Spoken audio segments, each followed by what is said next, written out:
Okay, yeah, so number one, appeal to, number 8 there, appeal to misplaced authority. He's not an authority in the field. He's also a politician, and we've talked about the problem of credibility, and when politicians don't use them in your literature, in your writing.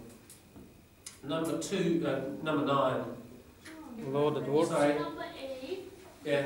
What about the reference? Is he trying to use that name as a reference? Then he has to put that. Well, actually, a good point. There's no date there.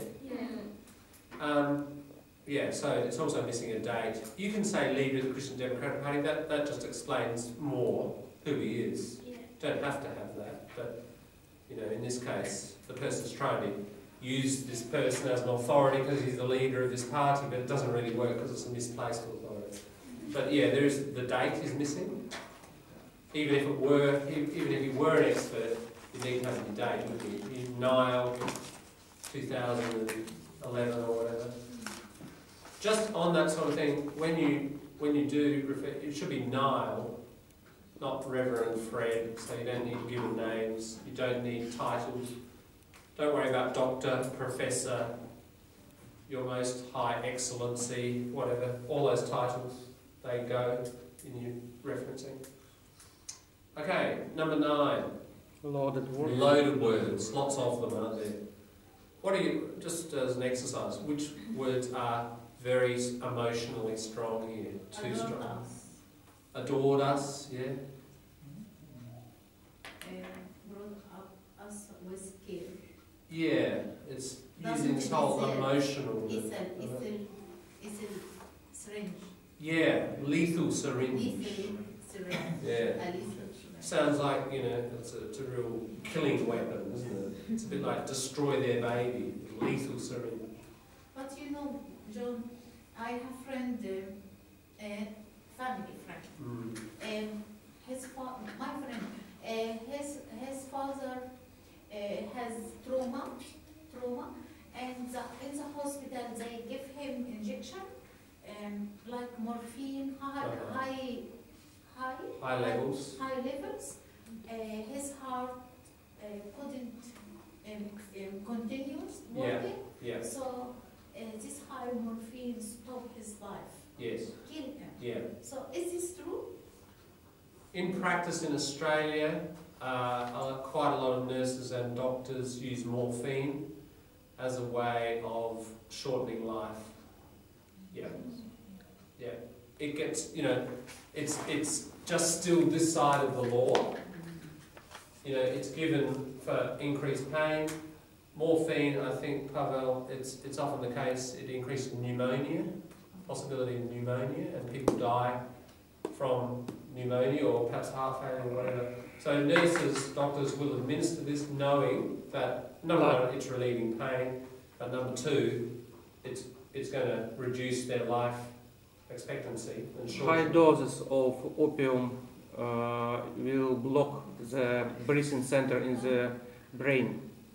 So maybe you know that the drug abuse people who use the opium drugs with overdose, they will die due to shortness of breath, due to impossibility to breathe adequately. To breathe adequately. Yeah. So breath is your noun and breathe the verb. Yeah. Breath. So many people called the morphine as a gold syringe because the death due to overdose of morphine is very light. Very light means not. Very soft and light. Yeah. The patient just sleep and dies. Slips away. Yeah, slips away. Yeah. No, it's probably one of the best deaths. I'm booking mine in. Yes. If you're going to go, I reckon that's a pretty nice way to go. Maybe. When you're ready. Yeah. So, what do they call it? Morphine. There's a term in nursing. Morphine is some pneumonia's friend. I think that's the term. Pneumonia. you know, It's inflammation of lungs. yeah, inflammation and build-up of liquid in the lung. So, you know, nurses often administer knowing that pneumonia, chances of pneumonia and breathing stopping and so on will happen, but legally there's still this side of the law. So it's used in practice to terminate people's lives, often with relative, you know, consultation, discussion, or the person themselves if they're conscious. So yeah. So in other words, euthanasia happens in practice to some degree in Australian hospitals. Not involuntary, you know, but it is practiced in the medical profession.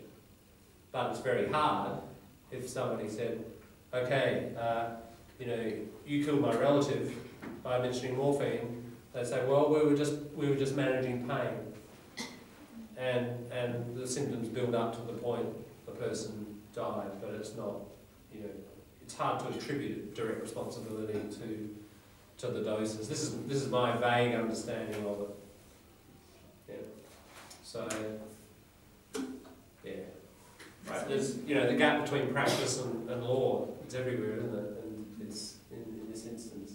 When you care for your mother, this will put big responsibility on me when I go to the hospital, because they took my permission before they give her this medicine. Right. So Yeah. I didn't understand before this will lead to. Right. Yeah. True. Yeah. I guess that's important, isn't it? That you know that relatives and patients are fully informed. And No, I think I don't know all these details, but you know. I think they do. They will tell you, say, if we start morphine, will be next couple of weeks, she will go. They do tell you. Generally, Because that's true. I Yeah. did interpret in the hospital helping those people. Mm. They're really clear. It sounds like though in your case, Hannah, they haven't told you. Is that right? Because Yeah. I was responsible about my mother when she was in the hospital. Responsible for. Responsible for my mother when she was in the hospital, and there is no interpreter. So they came to speak with me, and I translate to one every word, but I didn't realize until my friend told me his father passed away because of the high level of morphine. Right. Yeah. This is recently I heard this news, so I have to be careful when I agree or disagree with the doctor. That's it. Sure. And I think there is something with moving. It depends on the dosages that are for it, because Absolutely. sometimes it's help to the patient to sleep and relax and control the Yeah. pain. But if it is higher dose, and then it will affect. But I don't think it's very bad thing to giving morphine. Depend on the dose again. This way usually used in oncology with oncological patients. Oncology is cancer. Yes. Is the euthanasia legally in Australia? No, it's No. not. It has an interesting history, and there's a film right now in the Palace Cinema, and a couple of classes have been to it. It's called Last Taxi to Darwin, and that is because I think it was in 1990. It must have been in 1995. Last Taxi to Darwin. To die? Yeah, and the story is this.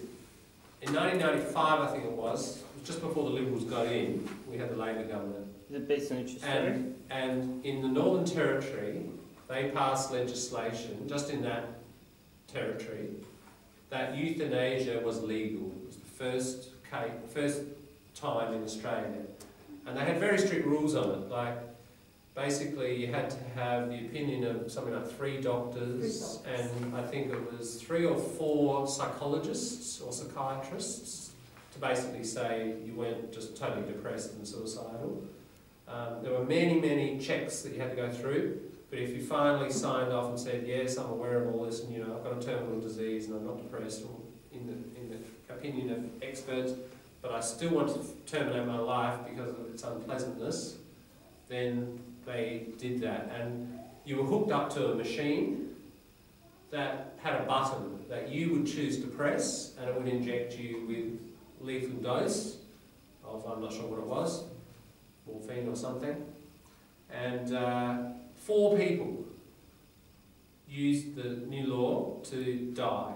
Some of those people didn't live in the Northern Territory, and the reason it's called Last Taxi to Darwin is a guy who came from around Broken Hill in New South Wales. He was a taxi driver, and he was terminally ill, and he was just in so much pain, he wanted to end his life. He drove all the way up through Alice Springs to Darwin to end his life, and it's the story of that last taxi ride and the people he spoke to and what happened.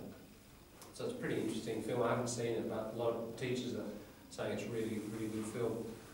What happened was the Howard government got in, and the Howard government, as you might have seen just in the last few days, just since yesterday, it's very influenced by a very important, powerful group, the ACL, the Australian Christian Lobby. Lobby, we've talked about, pressure group.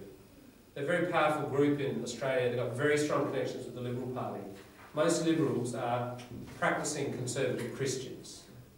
So this lobby group, which is outside Parliament, exerted a lot of pressure on the Liberals and on the Howard government. The Howard government then, it has the power, the federal government has the power over territories to override and cancel out the legislation. Override. So when an authority, we generally use this word about rules, when a higher power comes in and cancels out a rule or a regulation. So they overrode the legislation because Canberra has direct control over territories, not over South Australia, for example, not the state. If the state passed this law, the federal government couldn't override it, but they could in the Northern Territory. So after 4 people had used this law to end their life, the Howard government annulled it. Null means nothing. So you annul a law or you repeal it, you take it back. So it's this very brief period, and since then there's been no other state to pass it. Generally speaking, if you look at most surveys, they show around about 80% or more of people in any state support euthanasia. But it doesn't get through Parliament. One of the reasons is, and it's an important thing to understand, groups like this, conservative groups, have disproportionate power over Parliament. Whether they're religious groups, a lot of religious groups active here, and a lot of politicians have links with religious groups. Or business groups or whatever. Business not very active on this issue, but religious groups are. So Parliament doesn't always reflect what majorities want because of the influence of lobby groups, whether they're economic lobby groups or religious. So it's a case. So, interesting John, case. you have said that federal government have a power to only territory, not only the state. Northern Territory and the ACT, Australian Capital Territory. Mm-hmm. They cannot override state laws. Okay. They can pass laws about, say, taxes and national defence, which affect the whole country. This is what we call the division of powers. Something like borders. Yeah, but in this case, if, say, South Australia passed such a law, they couldn't override it. Okay. But they could in the Northern Territory's case. So state governments are very independent. Fairly independent, yeah.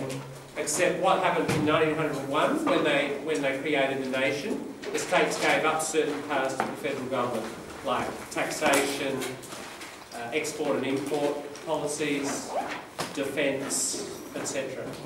But many powers, probably most powers, remain with the state. Generally speaking, Australia is confederation. Yes, it is. It's a federation.